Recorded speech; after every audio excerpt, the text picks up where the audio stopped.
It's your podcast. We're back with a bang into the autumn, fresh run of episodes. Coffee is done. The heating is on. Everybody is cool and happy. My name is Ken McGuire, and there's the camera over there. Joined, as always, by Andy Murphy remotely from the comfort of the home establishment for Urban Gym. And today, our guest, Nathalie Lennon, NLF.ie. is where we'll find Nathalie hanging out. Nathalie, you're most welcome along. Thanks a million for joining us, for taking the time out of your weekend to have a chat. Let's kick off the kind of the semi-formalities, because I'm curious. How do yourself and Andy know each other? How did I first find out about Urban Gym? Oh yes, I asked my Instagram audience, could they tell me any good boutique looking gyms in Ireland that they have heard of, because I was looking to record some videos for a project that I just launched, and Urban Gym was recommended a few times, and I looked up every gym that was sent in, and when I looked up Urban Gym, I loved the look of their website and the color scheme, and it was like minimalist but still powerful if it was going to be in the background of a video. So I think I randomly sent you a message, Andy, on Instagram, and it all went from there. Started with a message, Ken, just a lovely message. And then I found out Nathalie's from Carlow, she's from Tullow, and I'm from Tinroy Island. And it was just a love story waiting to happen, wasn't it, really? But it just went from there. But you know what was gas was the message came into our Instagram, and it wasn't like primary. And you know, you get like a lot of messages sometimes in, and you see random names. I'm sure you get a lot, Nathalie. But a lot of times I don't open those messages, and it just so happened that I clicked in, and then I looked for it. Oh, Jesus, said Nathalie, and then I saw like Tullow, or just the connection. So obviously, like when she had reached out, like it was inevitable. I was like, yeah, come on down. We'd love to have Nathalie down to the gym. She's now a big beaming smile, friendly, polite, and it was just lovely to have her. And then her cameraman Des came down as well, and just like I said, I think everything's just come to fruition now, hasn't it, Nathalie? Exactly. It really, really has. It really has. Like that was during the summer we were down there, and we've only just launched it now, and nearly coming into October, so it's great. So how did you get to where you are, Nathalie? I mean, what started you on the fitness, the wellness, the nutrition journey? Yeah, it's it's a bit of a long story, and I could probably talk for the whole hour about that, so I'll try and narrow it down. But basically, I went to college when I finished school, like most people. I studied earth sciences in Trinity, so it was half geography, half geology, and that was what my undergraduate degree is in. But when I finished college, which was an extremely tough course, it was so tough, I think it nearly turned me off the topic. And the idea of going into that industry, my heart just was not in it. And you hear all these people saying, chase your dreams, and don't die with regrets and everything like this. So I worked part-time to save up money for a while to become a personal trainer, got my first job in a gym, spent, I suppose, the guts of 2 years partly sharing my own Instagram fitness journey, and then also beginning my personal training kind of job, trying to step away from the gym as the years went on, moved to a different gym, continuously was sharing my own fitness journey on Instagram. And Instagram started to grow and grow, because basically when I first started, I was doing these home workout guides, which was before I ever became qualified, when I was finishing up in college. And the lady, some of your listeners might have heard of her. Her name is Kayla Itzines. Have either of you heard of her? No.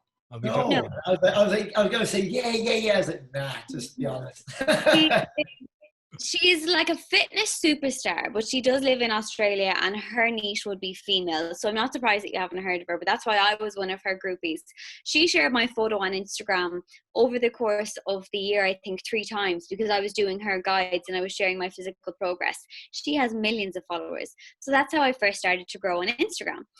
Although I wasn't using it as my business, I was trying to focus on becoming a personal trainer in a gym. I started to realize then, as time went on, perhaps I could tap into my Instagram a little bit. It was starting to grow more. But along the way, there were stumbles with my relationship with food and fitness. And it's something that I've shared a lot on Instagram. I probably haven't dived into the personals lately on Instagram. I've never had a problem doing so. But it was October 2016. I decided to do a bikini physique competitor competition. Because I just got to this point that I was addicted to progress. Which is something we can touch on, I suppose, later on. I feel like it happens to a lot of people in this industry, and when they start their journey, they don't realize where there's an end point. As well, sharing my progress on Instagram, people give you all this love because you've changed your body. And there was a period that I got a little bit lost. I was obsessed with tracking my calories and obsessed with training, and I didn't know what else to do. So luckily, there's a lot of time in between, but we overcame it all. We spoke out about it, went to a dietitian, then decided myself that nutrition was more so the problem with people, not just exercise.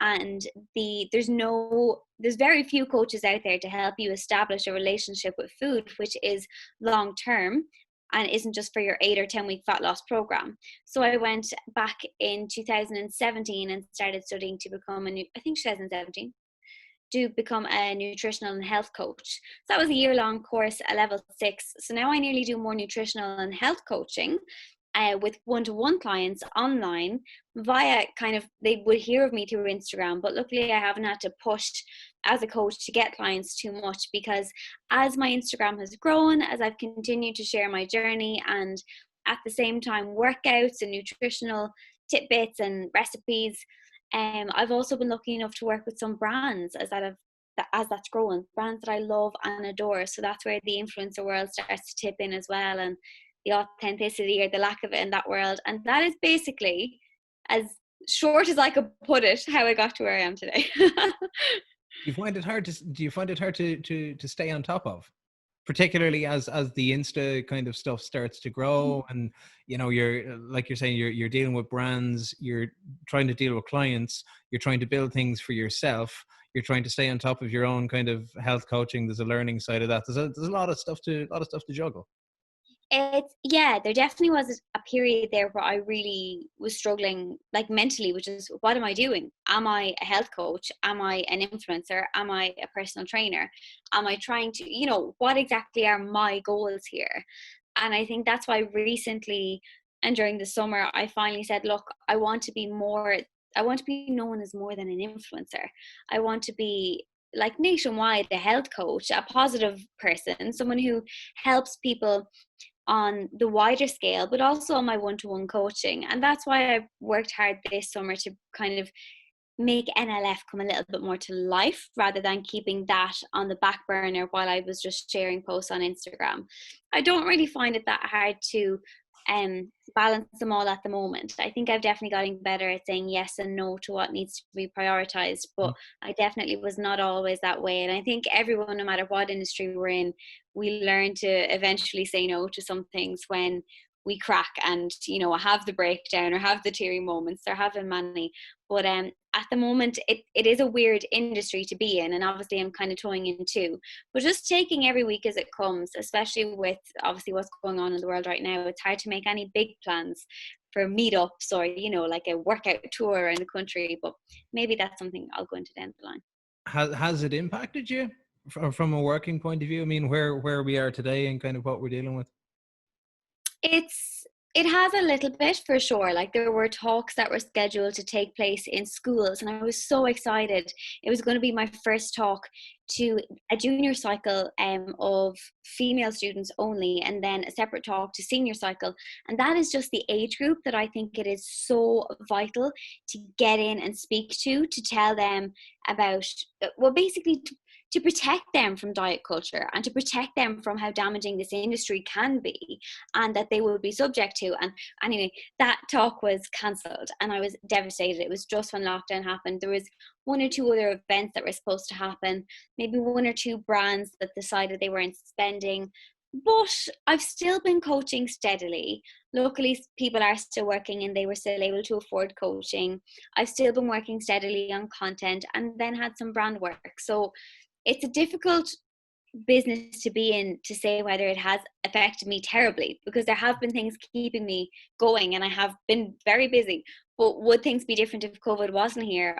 Hopefully they would have been, and things might have been going a little bit differently, but I'm happy with how it's gone so far. Good.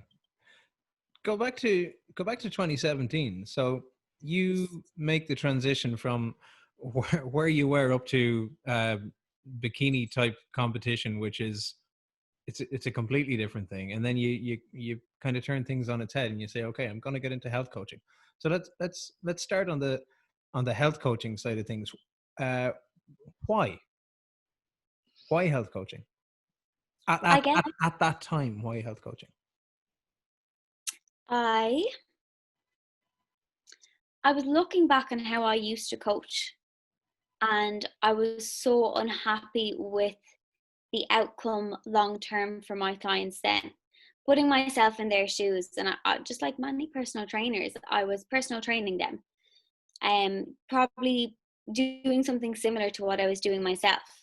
And then I traveled the journey and I went further and further down the line. They done it for a short period of time. You know, these are your calories. These are your macros. Here's how you lose fat. Here's how you gain muscle. Go. Yeah. And that's what I done. And I went and I done my competition. And then I done my muscle gain. And then I done my fat loss. And then I done my muscle gain. And then I got obsessed. I was lost. Where was the balance? Where is the long term here? Where are my intuitions gone? Why does a plate always look like a plate of numbers instead of like enjoyment, soul food, and nutrients and vitamins? And I realized that was what I wanted to help people with, because not everyone, but it just seems like in the industry, so many people are doing it the way I used to be.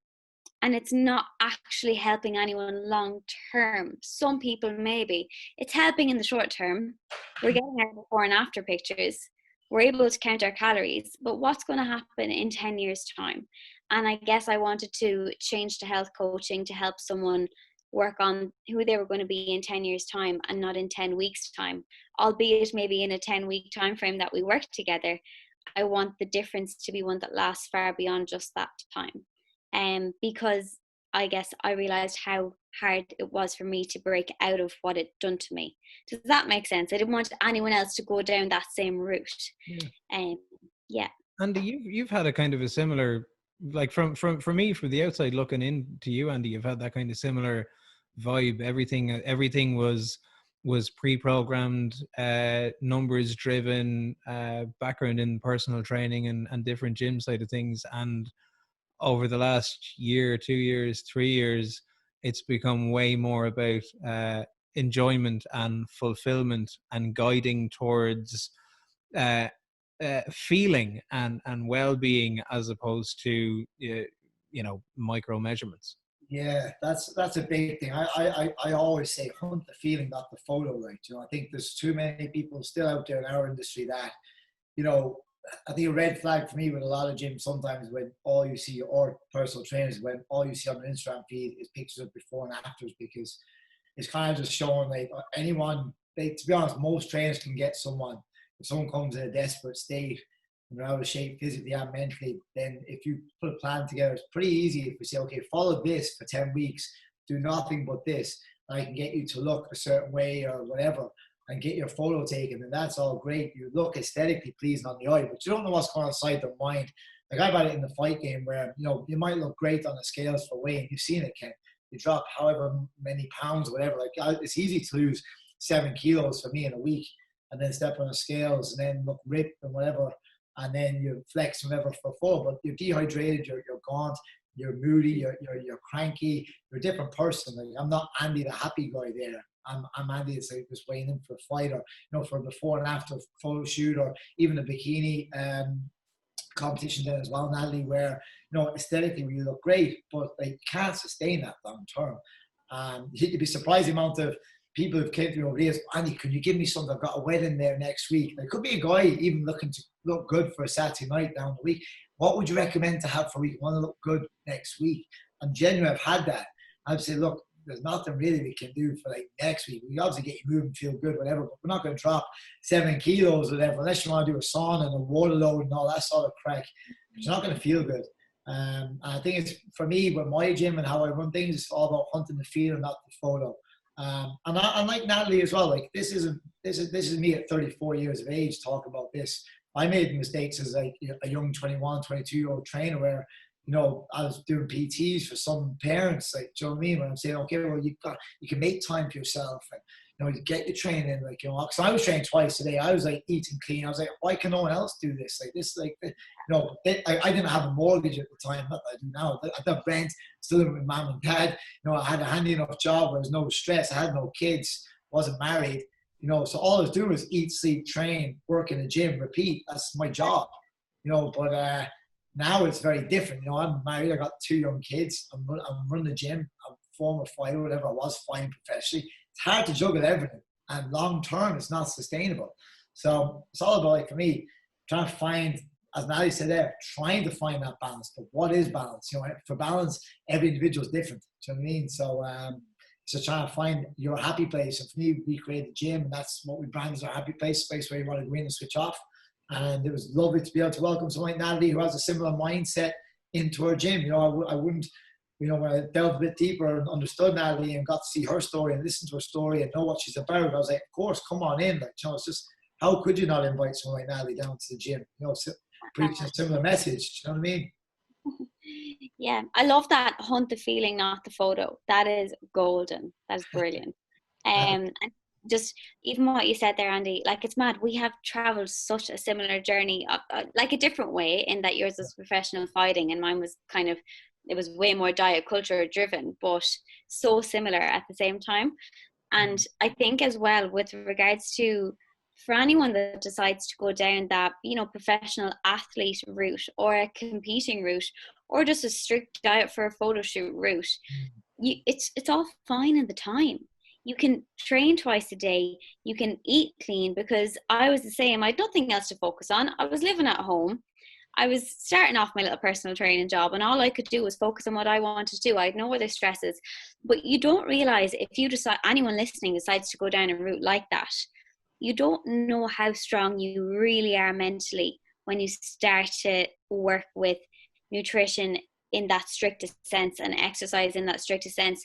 You may think you're mentally and emotionally a really strong individual, but in 6 and 7 weeks time, when you try stop what you're doing and you try accept your body changing, or you try train less because life happens and you can't cope with the anxiety, or you go out for a meal and you're almost having a panic attack because you can't count what's on the plate, then you realize how it's affected you, and then it's too late.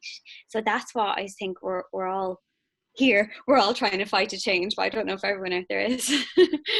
It's so true, though. It can be hard as well, again, because you've been at that high level. When people do delve into the, you're hunting that picture 12 weeks time, or you're hunting to get onto stage like you have. And for me, you're hunting that, getting into the cage. And my last 2 fights I had, I lost. And, I was in them for the complete wrong reason. I was hunting the extrinsic reward rather than the intrinsic. I was like, I wanted to win again. I wanted to be out in front of the crowd.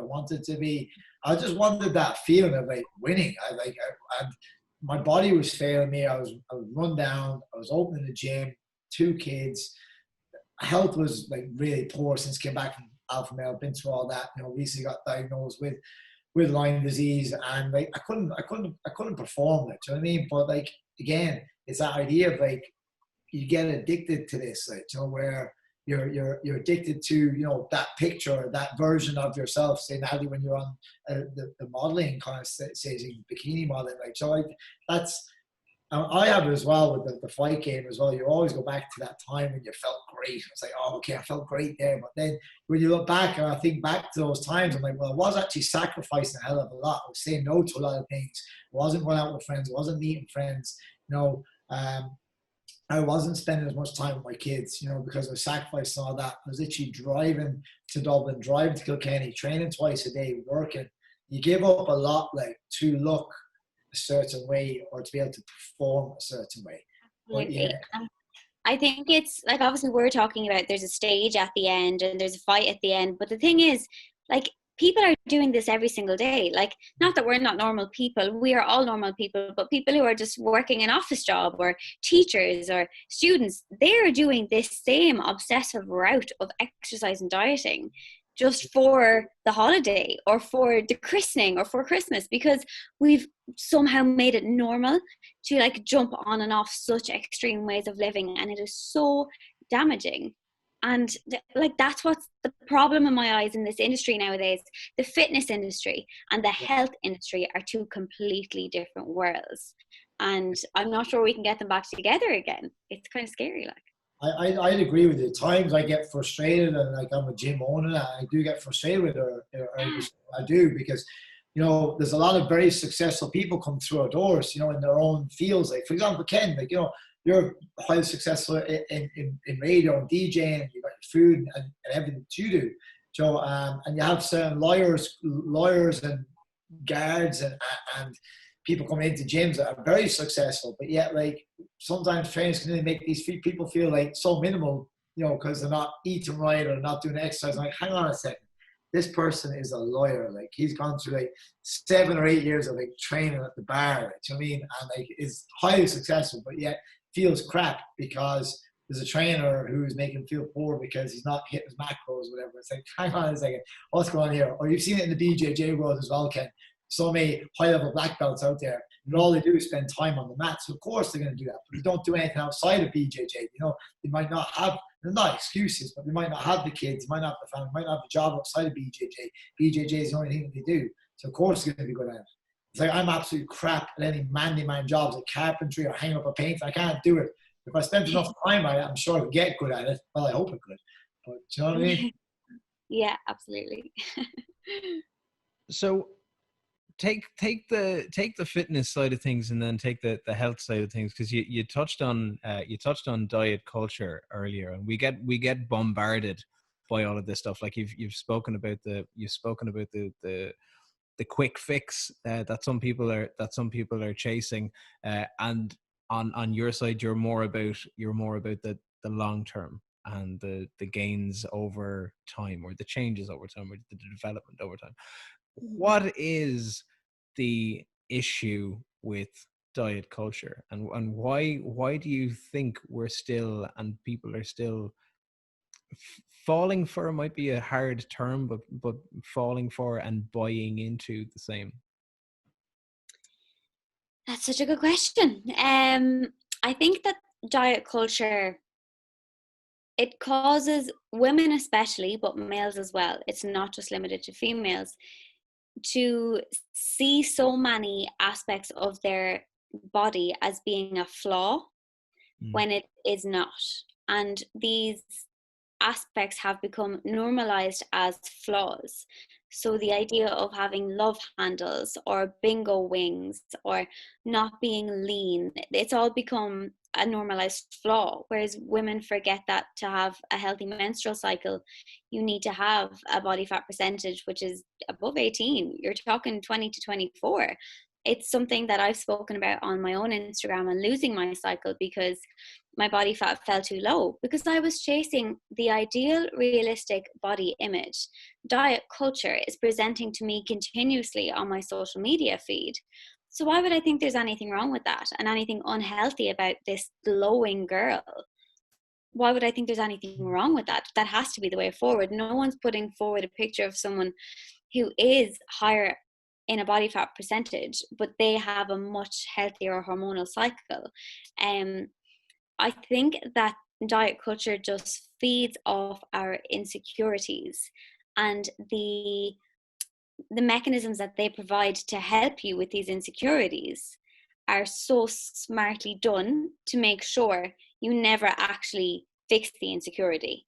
You can patch it up for a while, but then that patch falls off and you need to spend money in the industry again. Everyone's trying to make money at the end of the day. And if you can help someone fix that, broken tap properly forever, I mean, then they're not going to need the plumber to ever go back again. That plumber's out of a job in the future, but you've helped them forever. So it's down to, like, I don't know, I like to think that I have a certain set of morals. And if I was only helping someone in the short term, I couldn't live with myself just because I want them to renew their coaching block at the end of 12 weeks. If a client wants to renew a coaching block, we sit down and we talk about exactly what it is we haven't achieved yet and what we want to achieve. It's such a big issue, and the likes of these weight loss clubs, we won't use any specific words. I mean, it's just so goddamn damaging, because you get given a certificate to say you are a fantastic human being. Welcome, here's a gold star because you lost some body fat. You come back the next week, you've gained it again because you maybe just didn't drink enough water. Now you're a bad person again. Now your flaws are back. Keep paying us until you come back and you see that go down again, and we'll give you another gold star. It's just so damaging. And they're constantly feeding that good feeling that you get from picking up that star and picking up that cert. Yeah. Do you find it hard? Sorry, Natalie. Do you find it hard to, whether it's kind of dealing with your own clients that are coming into you, or on and maybe it's a kind of a second question, that you're almost kind of batting this stuff away on social? Like it's everywhere. You scroll through Facebook, you'll get all manner of ads for stuff. You scroll through Insta, you'll get all manner of ads for stuff. And you've got their argument on this side, you've got your argument on this side.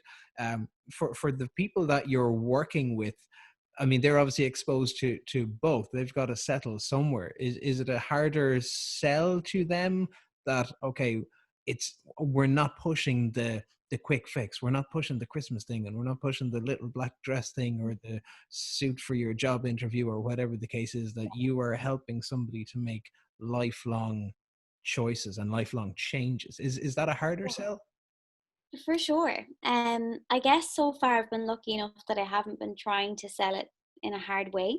Like, I've been okay because clients were coming, but the clients that I'm working with are clients that have been previously damaged by diet culture. They've been doing other programs that they cannot now get by, or they're stuck in a place where they cannot eat food without tracking it on MyFitnessPal, or they're unable to gain weight because they're afraid to eat more than the stupid 1400 calorie a day diet plan that they saw in the magazine and they started following. So is it a harder sell to someone though who has never gone that road and who is just starting off? Yes. I think it's extremely hard to convince someone to go with a coach who's charging a lot more, probably, to help you long term establish a good relationship with food and fitness, and isn't promising you anything. Because I don't think any coach should be promising any client anything. That's completely wrong. You don't know how this is going to go for them. You don't know if their hormones are fully active. You don't know if their thyroid is functioning. You don't know if there's something on their ovaries there that they don't know about, and that's why they're not losing weight. So to guarantee something is completely wrong. But if I'm here saying, I'm not guaranteeing you will lose any body fat, but I'm guaranteeing you will have a food and fitness relationship that will be sustainable and enjoyable, and you will love and you will feel good and you won't be anxious, and you can enjoy meals out and meals in forever. But your body, I can't tell you what way that's going to go. And then we have someone else who's saying, I promise you, you're going to drop 3 dress sizes in 4 weeks and look amazing and get the guy at the Christmas party. Boom. Who are you going to go to? And it's cheaper because they're less educated, because they don't have to do as much, because they give you a meal plan and that's it. And God, I know that sounds so cynical now, me saying it, because like saying all of this, I've been that person. I've done that plan. I've, proposed the little black dress, similar story for 10 weeks before Christmas too. And it's really, really difficult, guys, because even in releasing my newest workout program, which is my first time to release a fitness program that anyone could download, I'm like, I do not want to word this in any way, this is a fat loss program, or this is going to help you get the body of your dreams. I'm like, how do I release a fitness program and say, I don't want to help you get the body of your dreams? Because I do. There's definitely an aspect of body confidence, but I think body confidence comes when you are educated on what nutrition actually is and not how to count calories, and you're educated on how exercise affects your thyroid function and how too much could cause it to crash and everything. I think you establish body confidence when you're actually educated on how to work your body. But to release that program and try to be like, I just want it to empower you. I just want fitness to empower you and feel good. Is it a harder sell? I do think so. Yeah, but we try. Do you find people maybe adapting to the education, or maybe not adapting to the education? Do you find that people that you're, say, the people that you're working with and that you have been working with for a while, and even some of the people that are coming to you for the first time, do you find that does it seem now, as opposed to maybe a few years ago, that there is more of an education, or that they're coming in with more of an education in terms of how their body works or how certain things function? I don't think, just from my experience now, I can't speak, maybe Andy, you have a completely different experience. I don't know, but I don't think they're coming in with any more education whatsoever. And I'm still learning every single day as a coach. I don't think any coach should say they know it all or have a closed frame of mind with regards to certain things changing. But most clients would come to me still not having a clue about, blood sugars, which is the most basic thing if you want to stop your cravings and, not kind of binge come nighttime. If you actually balance out your meals with carbs, fats and protein, and realize the fat won't make you fat, and so on and so forth. Very little people know that. Very little people know that they should be having a bowel movement every single day, and if they're not, that's not healthy. Very few people know that the amount of caffeine they're drinking is probably why they're not sleeping at night, but they're doing it anyway. They're just blindfolding themselves sometimes because they don't want to hear these things, because it's a lot more work to actually learn these things and to actually bring in all these other foods and change up your routine and stop counting calories and try probiotic foods for the first time. But I definitely think, like for a lot of people that come to me, we talk about primary and secondary goals. Most women will say that they want to lose body fat, and I will say, look, we're going to try get you there. I'm not saying no, I will do my best. And I'm sure, Andy, it's the very same for you. We work in a fitness industry. People have body goals, and I think if you want to change your body, that's no problem. I have body goals right now. I'm doing things to change certain things about my own, but it's a bit of a secondary goal because the primary goal is underlying health reasons. So I'm always like, look, our primary goal here is your relationship with food and your relationship with fitness. And if you end up having a binge in 3 or 4 weeks' time, something's still not right. If we haven't figured out what's quite wrong here, if you're still getting really bad bloats, there's something else wrong. So we're not going to move on to look at any secondary goal. We're not going to touch the secondary goal. Primary is all that matters. And I need every client to promise me that they're okay with that, because I don't want them to be disappointed. Some people, yourself, like they come to you, they haven't exercised in a long time. It just happens. Both goals happen at the same time. And that's not everyone though. And that's where it can be heartbreaking that sometimes, like, clients don't realize, having dieted so much in the past and been on such a yo-yo diet, that they have damaged their metabolism. And I do have to send people to go and get bloods done, and we're finding out that they do have an underactive thyroid. Or it's just mad, the things that I'm able to help people realize now that years ago I had no idea. I was just like, they're obviously eating more than they're telling me. It's calories in versus calories out, and that's all that matters. And people don't realize that there's so much more to that still. I think we're very much so in a transitioning phase where we as coaches should be trying to educate people a lot more as to how their body works. Andy, do you see the same? I concur with everything that Natalie's saying there now. Like I've seen over the years, I still see to this day people come into the gym.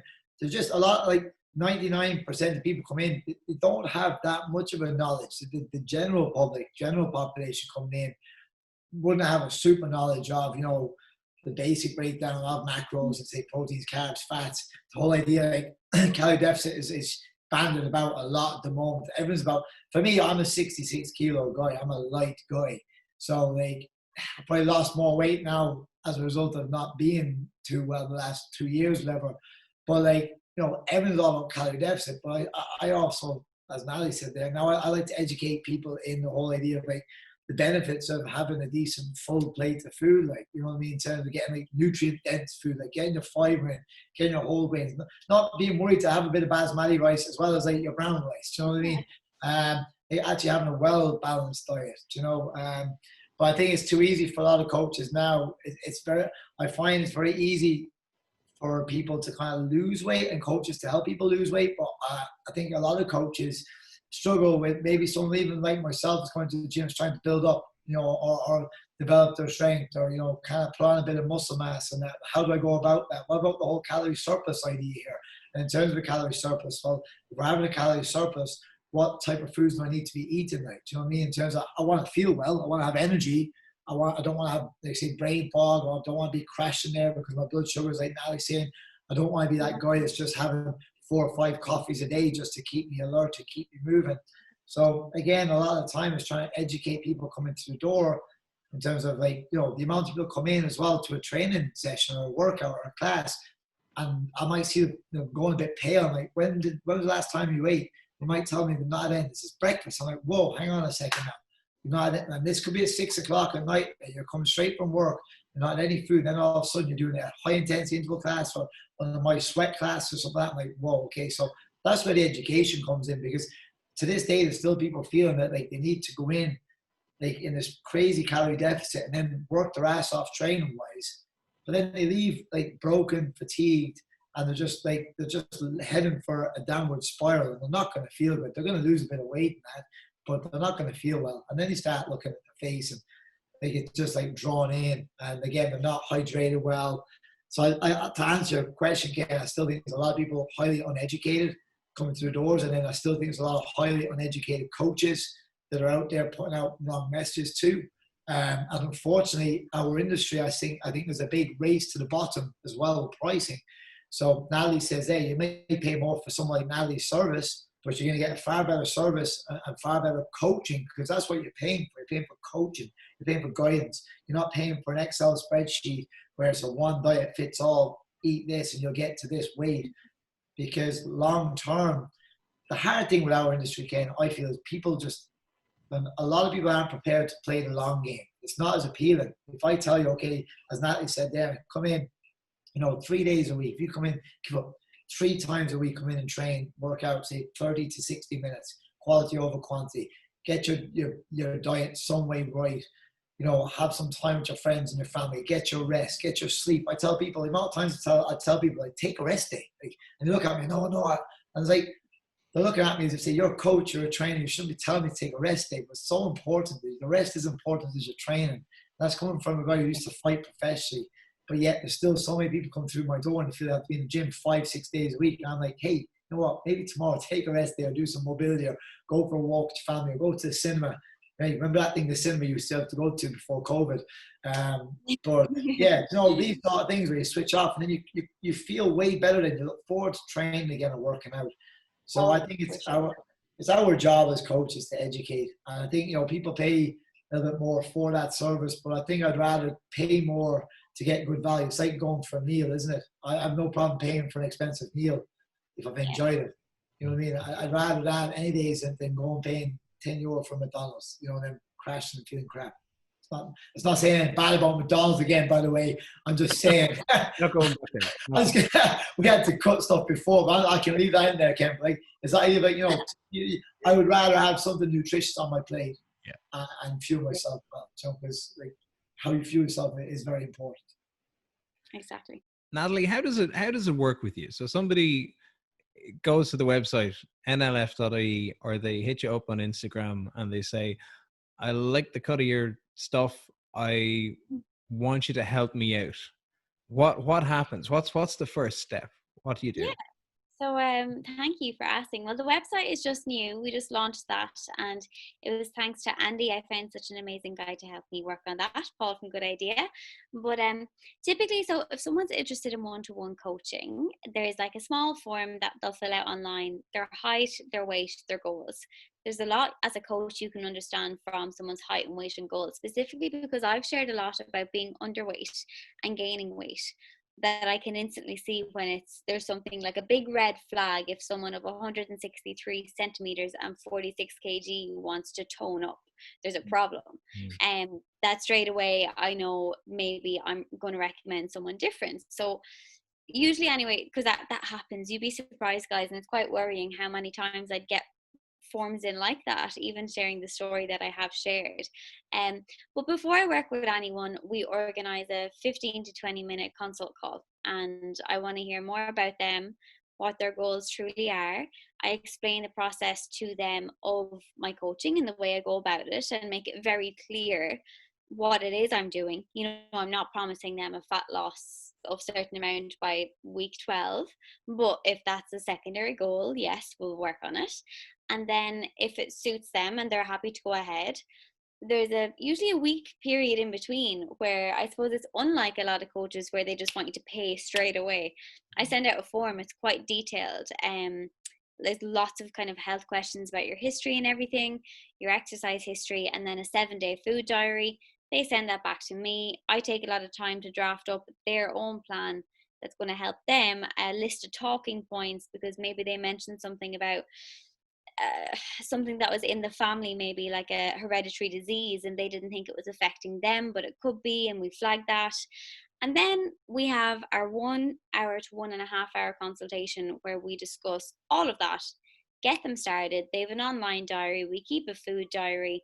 They choose the foods. I suggest some meals. I make sure they don't just stick to those meals. I'll set them targets to make their own stuff, go out, go to the cinema. We make sure they try new recipes. And it really is, after that, a week to week process. You never know how each week is going to go. And having had a coach before, I understand the fear sometimes where clients are like, but what am I going to see next week? What am I trying to do for next week? And I'm like, you just want to get through the week.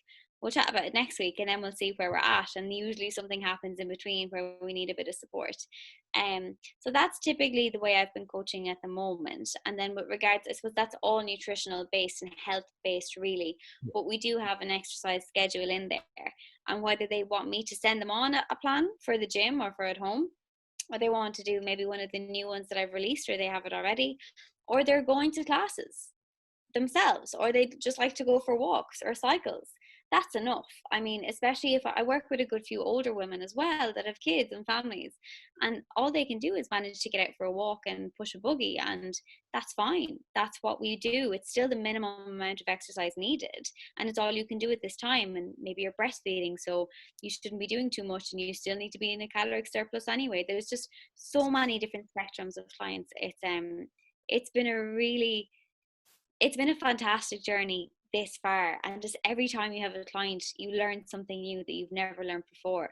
You really do. It's mind-blowing, because when you qualify, you kind of think, grand, I know how to help everyone, and then you just you're scratching your head with every client nearly at some point, and you have to dive in deeper and do some more research or go to someone else. And I think that's where every coach needs to be okay with, sometimes with a client saying, listen, I don't know, I need to ask someone else, or I need you to go to your doctor on this one. I think a lot of coaches are afraid to say maybe they don't know something. I've done it with a few clients and sent them to their doctor, and been so glad that I did, because we found out something that was lacking that I couldn't have told them, because I can't do blood tests and things like that.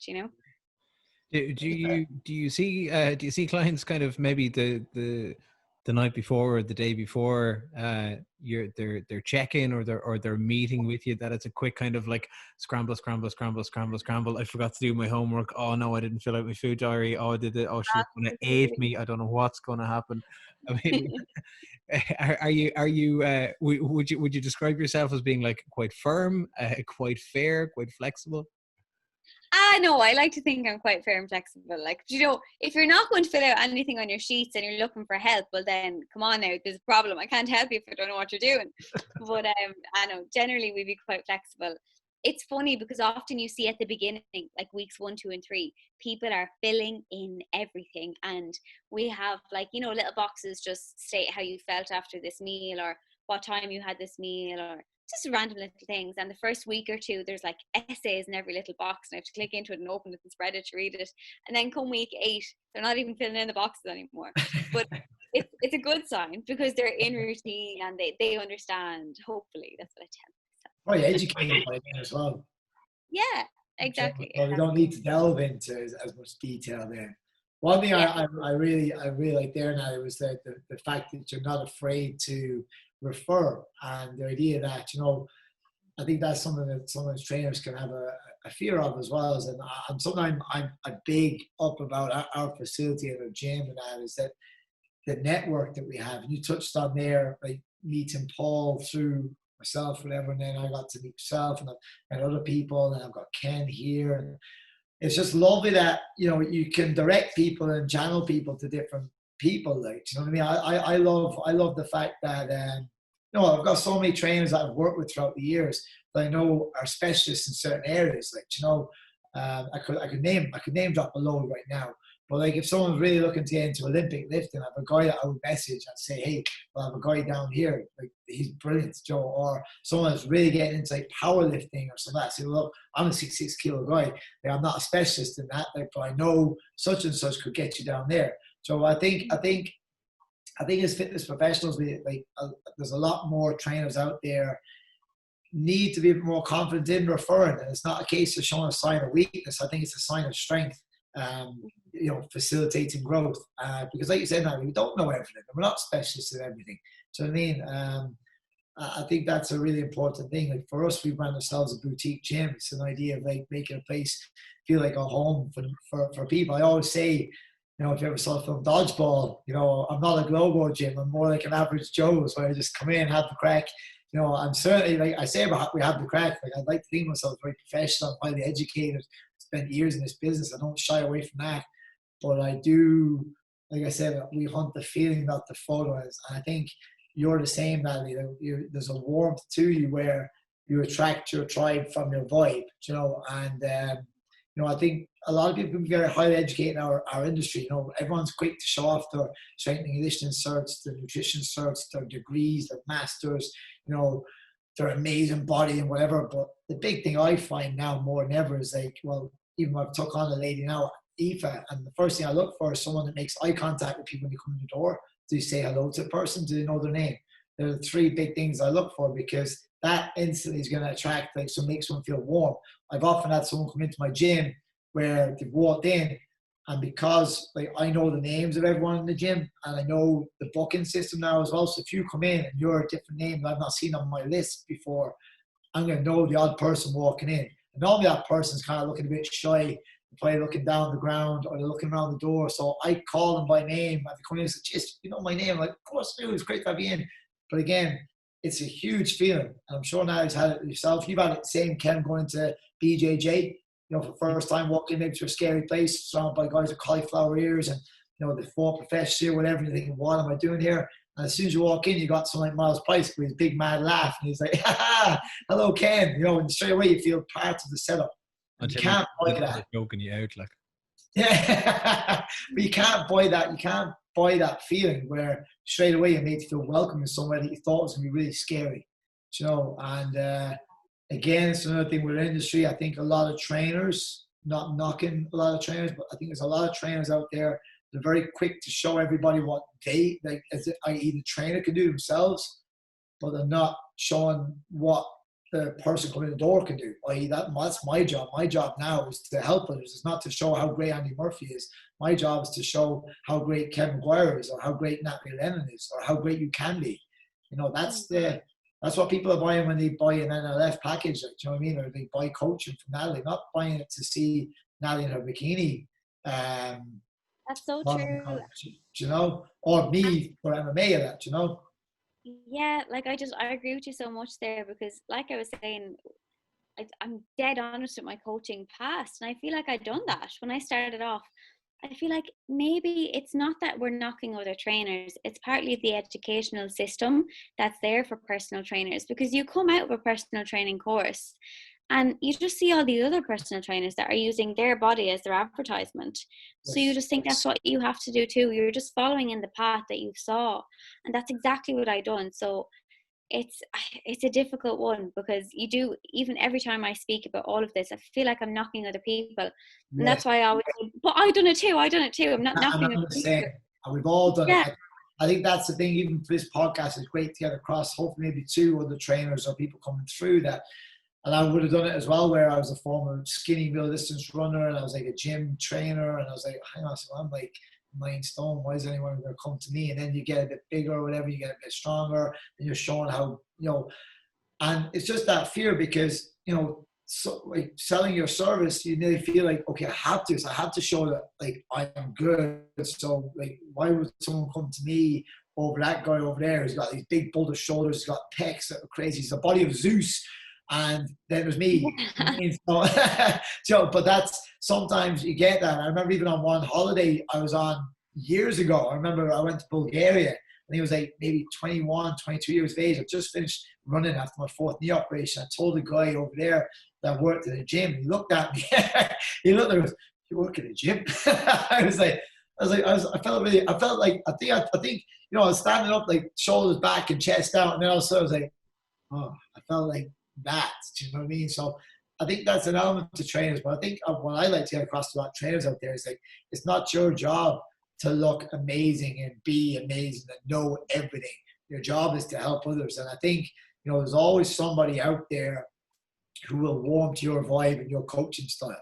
I always say, some people watch my Instagram stories in the gym and think, he's a fucking madman. He's like, he's too high energy for me, or I can't go to that. And there'll be some people that absolutely love that high energy, like, oh, he's great, or whatever. I hope some people like that, but they'll want that. The same with Natalie. People will love Natalie's style, and that, and some people that won't. But once you start to realize that, then you can relax a little more, you know. At the end of the day, it's, you know, people buy people, and Yes. like you said, you know, your vibe attracts your tribe. But I think as a coach, once you just start to realize that you also have a clientele that you want, and you don't want every sort of client, and there is a coach for them out there, but Yeah. it may not be you. Do you know, like there's one or two clients I or people who filled in forms that I'd be like, listen, here's the coach I'm recommending for you. I don't think I'm the one, because you just know that the morals are completely differently aligned, or, you know, you need to see eye to eye as coach and client as well.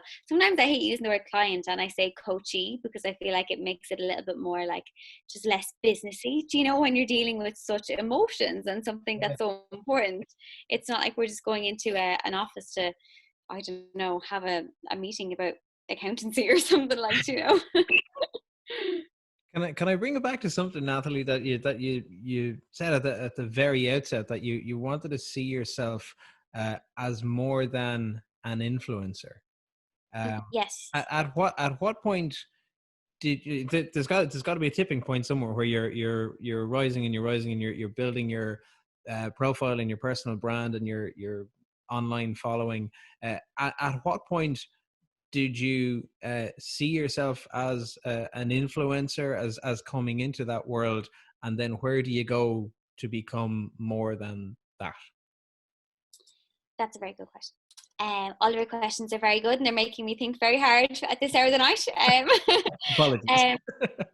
No, like, I love it. So I think it was probably in my process of what I would call healing and recovering that I realized I didn't want to just be out there for the gram, in terms of using my body as my advertisement on the gram, because that was the way I was going, and that was what my following was building off. It was the progress pictures.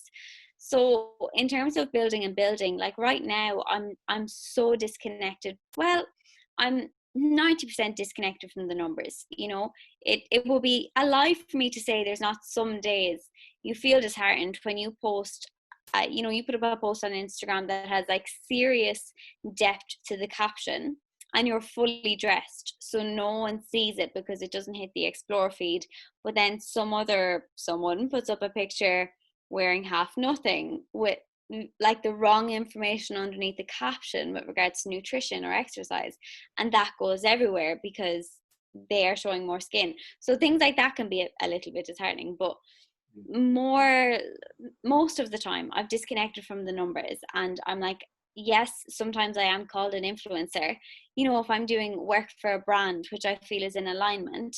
For example, I'm a Revive Active brand ambassador, and I'm Polar, the watch. I'm just so blessed to be working with both of those companies. But sometimes, yes, the term influencer may be used to describe me, and I am okay with that. Sometimes I think it's given a bit of a negative brush, but there is positive sides to it. But I will always come back to calling myself a health and nutritional coach at the end of the day and not an influencer. When I'm asked to introduce myself, I'll always say I'm a health and nutritional coach and personal trainer. I also do some kind of blogging on Instagram.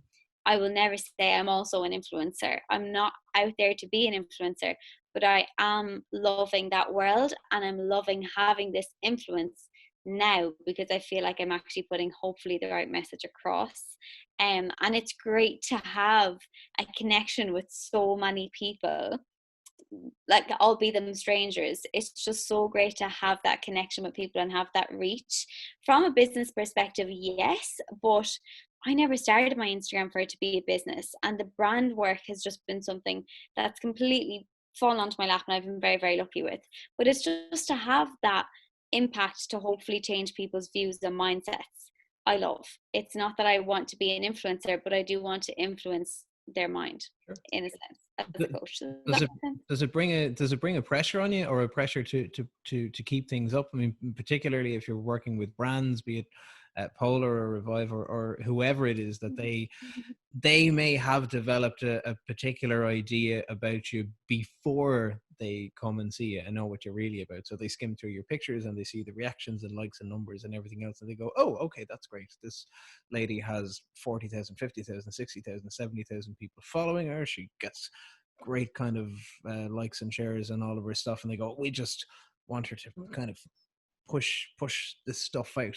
And then when you're working with the brands, is there a pressure to keep things up? Do you find, or have you ever found yourself maybe a little bit more beholden to the brand than your I think in terms of, there's definitely a pressure in terms of like content in general and having to keep content up. And I'm sure even like, you know, Andy, you would feel that with Urban Gym. You have to keep content out there for people to know that you're in existence. Your story needs to continuously pop up at the top of their feed if they're going to watch it.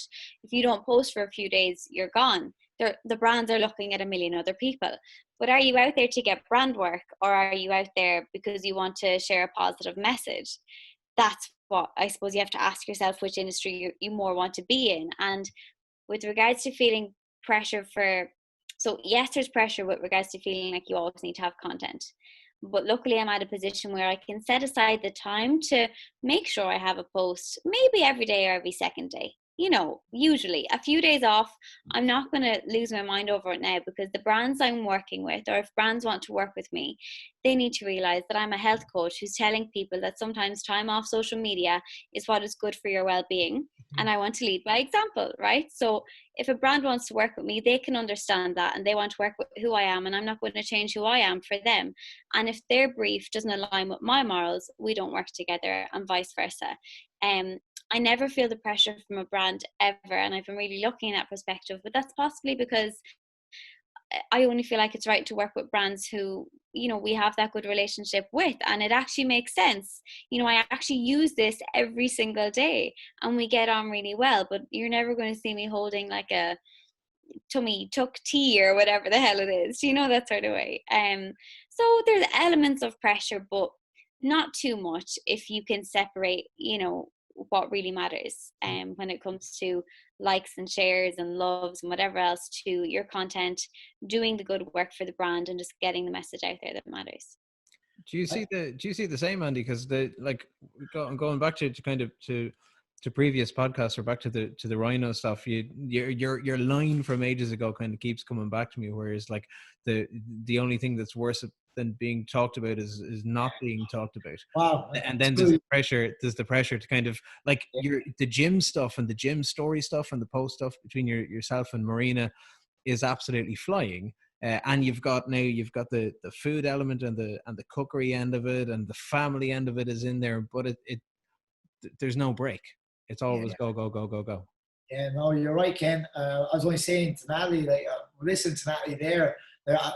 I have a lot of respect for you, like juggling.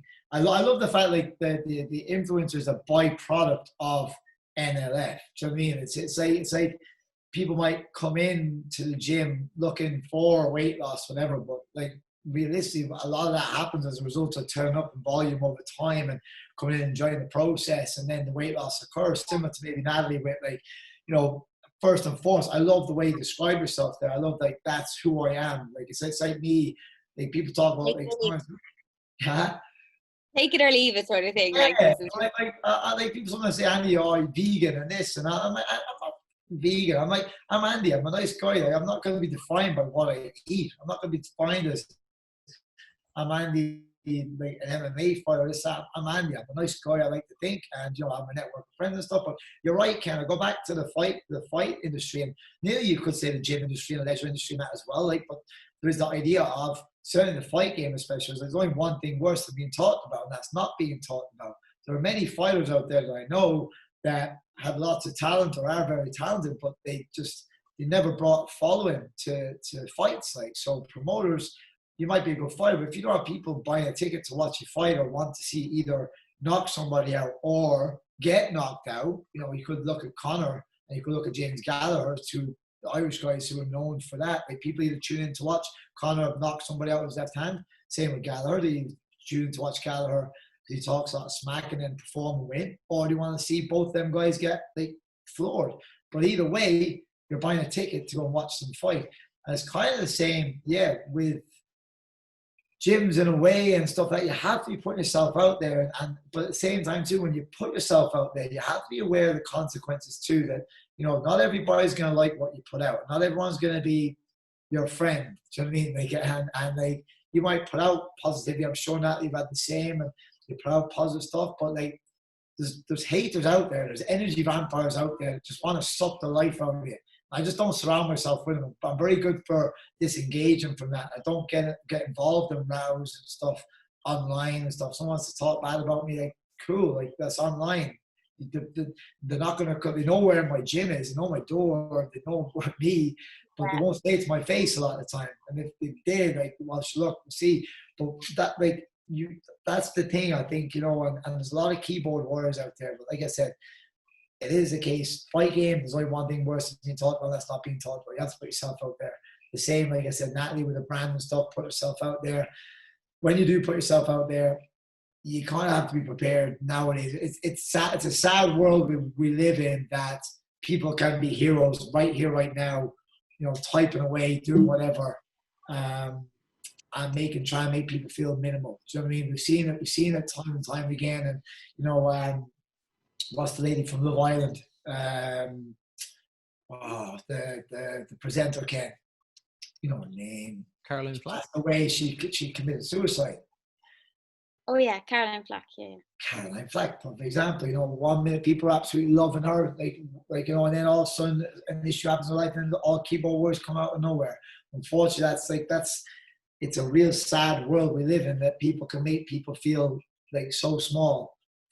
Everybody makes mistakes and stuff as well. I know I've gone on a tangent here, but the leisure industry, I feel there's a lot of people out there doing very well, but a lot of people don't like seeing other people succeed, unfortunately, and they're very quick to try and pull people down. And again, fair play to Nathalie with her line of work that she does, and the fact that she's first and foremost NLF. Do you know what I mean? And then the influencer world is a byproduct of that. And she's working with very good companies like Revive. I take Revive every single morning. It's a fantastic product. But I love it. But again, Dr. Lambert would be a guy who prescribes that to all his Lyme disease patients in that as well. It's great for a super supplement. But one thing I did find, Ken, in my MMA career was I had a couple of sponsorship deals as well. And I found it very hard to keep putting content up, and I had messages from these sponsors all the time to put stuff up, and I could be living my life a fight week. I'm getting inundated with like stuff, and the last thing I want to be doing all the time is post on Instagram. I got fucking 7 kilos to cut in a week or whatever. I get scalded by a company saying, "Hey, we share this, we post that, we say how it's so fair play. Now is all I'll say. It's not all sunshine and rainbows, Definitely not always. But luckily enough, I think it depends on the partnership and the agreements. I think I've learned with what I've done to make sure there is certain points established at the beginning of a relationship before you start doing work for a brand, so that you don't end up subject to that pressure, because I have as well. And there's nothing worse than when you're going through the busiest week of your life and then it's like, hey, can you just throw this up for us. And it's not always that easy, so luckily I think, like everything, lads, we live and learn, and it will continue to go that way. If we have a podcast in 10 years time, we'll probably be looking back on something we said today and saying how wrong we were. You never know. Natalie, because you're so nice as well, it can be easy sometimes for people to try and take advantage, though, can't it? And you do need to set your boundaries, like you said from the start. And like you said, fair play to you for realizing that as a strong businesswoman as well, like knowing that, okay, well, this is what we're doing, and in terms like I need to protect myself first and foremost. Yes, I'll promote you, but I need to look after my own health and well-being. I think that's an important thing as well, For sure. I can't say I'm the strongest individual in the world, but I've definitely gotten stronger than yesterday, lads. Go on that. 1% better kind of a thing. Knowing that we're on the podcast, we're just about up on time. Nathalie, what's the immediate future looking like for you? You've got the new program out. The visual of the brand is up and going. The website is up and going. What's the next couple of months? What's the next year going to look like for you? Oh, wow. That is another big question. The next year is just continuing to build on NLF and hopefully continue to add new recipes there, see these programs succeed, check in with like the hashtags. So I have a workout program, which is, it could be done at home or in the gym, minimal equipment. And then I have a running one. We have certain hashtags, Rise with NLF, check in on them, see who's doing it, support them, hopefully continue to build on the programs I offer.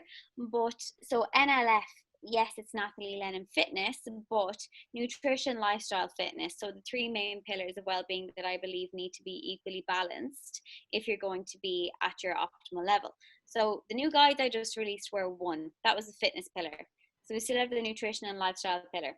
So the next year is me focusing on those and bringing out perhaps products or programs when it comes to nutrition to help people work on those as well, because I had to take a step back and realize I can't help people with all three at once because they're too big a pillars, and someone who's telling you they can, it's probably not possible. So continuing to do that and just share my message on Instagram, hopefully connect with brands I love and continue to do so. And hopefully as COVID lifts, I'd love to get back out and about and teach some classes around Ireland again, but who knows if that's going to happen. Straight down to New Ross, bye. I was gonna say, I was like, nah, you gotta get down for one of our sweat classes, doing a little bit of cracking banter down there. All right, lovely job. High energy. Could you imagine? We'd be like, Blades of Glory. We'd be like the bad guys. Absolutely. This is why I couldn't keep teaching classes. I used to teach kind of 5-6 classes a week, but they're such high energy. I don't like teaching classes unless they're high energy. I could never be a yoga teacher. That I can only do 1 or 2 a week, and I'm a write-off. I teach 23. I don't know how you do it, Andy. I'm like, sure, I can't teach 5. I'm just hiding here in my chair. Like, but yeah, you're right. High energy. My business to online because I love what you said there about the 3 pillars now, and the fact that you guide. I'm the same. I find it very hard to. You can't master everything. Like same for me with teaching my class. I do. I can't do all the breakdowns of everybody's nutrition. I give out like food areas. I pick from the lowest hanging fruit is what I do with people. If people look for a more detailed approach, for me now, I'm certainly sending them on your way, Natalie. That's for sure. Again, it's having that network. People like say, okay, Natalie will do a great nutrition plan for you. She'll guide you to someone that I'm aligned with in terms of, I know she's in it in terms like she'll genuinely look after, she'll coach you and guide you. So I think that's a big thing, So, it is, for sure. Well, look, Nathalie, what we usually do to wrap up the podcast is our little kind of closing words or any kind of closing statement. You're up first. Anything you'd like to close out on? Be kind. I think that's it. I'm just going to leave it at that. Like we touched on Caroline Flack and how people can be keyboard warriors and some people are strong and some people are not. We've spoken so much about nutrition and fitness. There's plenty there for people to dive back on, but I think just to leave it on, be kind. That simple is where I'm going to leave it today. Nice. Andy? I concur. I'm going to say, yeah, be kind on that as well. It's too beautiful, Ali. I'm like, I can't trump that. So, no, just be kind. Yeah, thanks. Okay, well, it turns out this has been the Be Kind episode for the podcast. Here, Ken, be kind to yourself. I will. I'll Like make a little more time for myself. Well, look, this has been your podcast. Nathalie Lennon Fitness, NLF.ie, and Nathalie Lennon _ Yes, there's no underscore at the end. Yeah. Excellent. Thank you so much for taking the time out of your evening and gracing us with your presence and giving us the background. Super sorry. I know there's loads more that we can talk about, and maybe we'll get a chance to do it all over again sometime down the line. Maybe even in the gym. You never know what way the weather is going to blow. For previous podcasts, you can check out the YouTube channel for the videos. You can subscribe on Spotify, Apple Podcasts, Google Podcasts, or everywhere else, or get all the details and the catch-up from episode 1 through to today. UrbanGym.ie. Until next time, good luck.